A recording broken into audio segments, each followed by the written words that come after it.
போக முடியலையே, முடியல, கண்டிப்பாக என்னால் முடியல. அஸ்வினியை பற்றி ஓவராக யோசிக்கிறேன். நாளைக்கு எவ்வளோ பார்க்கணும்னு தோணுது. ஐயோ ராமா, என்னத்தை பண்ணி நான் என்ன பண்ண போகிறேன்னு எனக்கு சுத்தமாக தெரியல. அப்படியே பைத்தியம் பிடிக்குது, எனக்கு பார்த்தே ஆகணும் போல தோணுது. கஷ்டமாக இருக்குது, ரொம்ப கஷ்டமாக இருக்குது.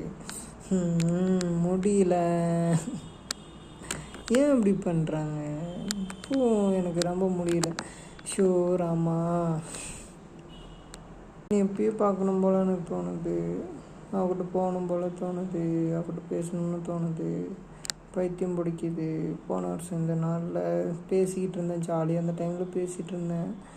நாளைக்கு 11 மணிக்கு போயிட்டு 9 மணிக்கு போயிட்டு அவளை கொடுத்துட்டு 12 மணிக்கு அவளோட எவ்வளோ அழகான ஸ்மைலு அது எல்லாத்தையும் பார்த்தேன். இந்த வருஷம் எதுவுமே இல்லை.